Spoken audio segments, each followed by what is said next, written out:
I have read close to 400 books in the last 3 years. If you are wondering how I did that and would want to read more yourself, stick with me till the end of the video. Hello, I am Prajakta and welcome to my channel Dancing Bibliophile.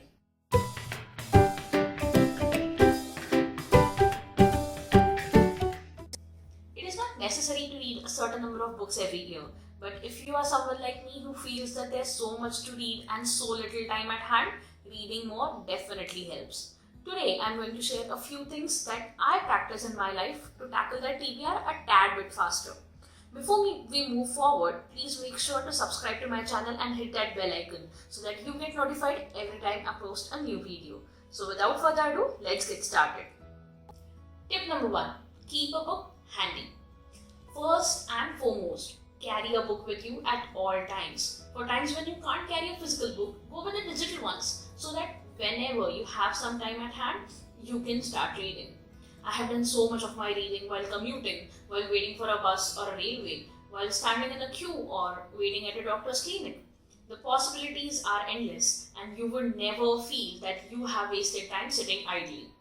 While at home, keep the book near your bed at the bedside table. Keep it in your eyesight. If you will keep your book which you want to read tucked away in the cupboard, there is a high chance that you will not read it anytime soon, because out of sight is out of mind. So definitely keep a book handy at all times. Tip number 2. Dedicate specific time for reading. If you want to develop a reading habit, dedicating specific time slots for reading will surely help you. Maybe 20 or 30 minutes after you wake up or before you go to bed. Or you can read while having your evening cup of tea or coffee. You can set the time aside as per your convenience, but make sure to follow it on at least most of the days. Tip number 3. Set reading goals. This is a bit connected with the previous point. While dedicating some time, you can set goals like to read at least 30 minutes a day or to read at least 15 pages in a day. Start small. Don't set targets which you won't be able to achieve. But if you are a competitive person, this point will definitely help you. Tip number 4. Don't get trapped in physical books. There are so many different methods in which you can consume books. Explore them all. Don't just stick to the print format, because honestly, they have their limitations. Explore ebooks, explore audiobooks, give them a try. Don't go in with a prejudiced mind thinking you won't like them. They are books too. Don't listen if someone tries to tell you otherwise. Tip number 5. Mix it up. Don't stick to a single category of books. Explore different genres. If you have been reading only non-fiction, try some fiction ones.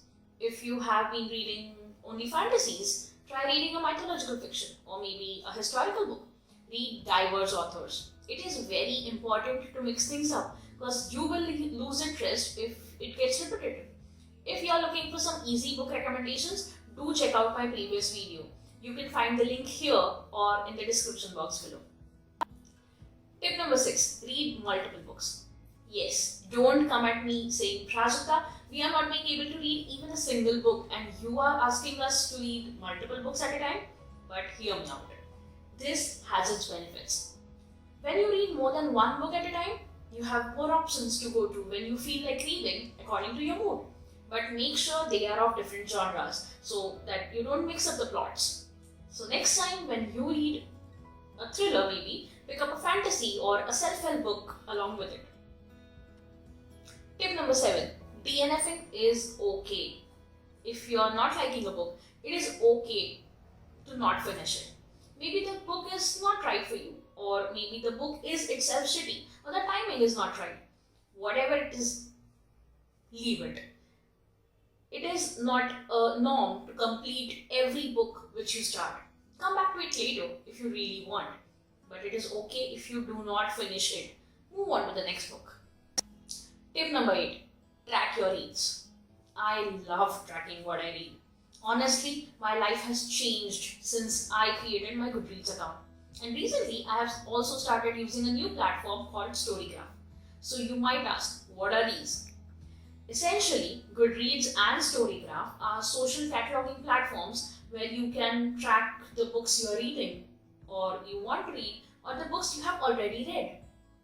Honestly, Tracking the books gives you another kind of motivation to read more and more books. Also, it is a great platform to check out if you want to decide on your new read.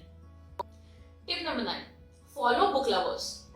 There is a huge community of bookworms on YouTube, Twitter, Instagram. Follow them. Following them will help you to know about different things happening in the bookish world. Maybe a new release or even upcoming TV or movie adaptation of a book. I am a proud part of this community and it is my go-to place whenever I want to decide my next read. If you are interested, you can find the links of a few of my favorite bookstagrammers in the description box below. Go follow them. Tip number 10. Read. Even if you watch numerous videos or read a lot of blogs on how to read more and to get amazing book recommendations, you will actually get some reading done only when you pick up the book lying around for so long and just read. But before we part ways, if you have found value in the tips I shared with you, do not forget to hit the like button and share this video with your friends and family. Also, if you have not subscribed to my channel yet, what are you waiting for? Go ahead and subscribe to Dancing Bibliophile and turn on the notifications bell. I'll see you soon in another bookish video, but until then, keep reading. Bye bye.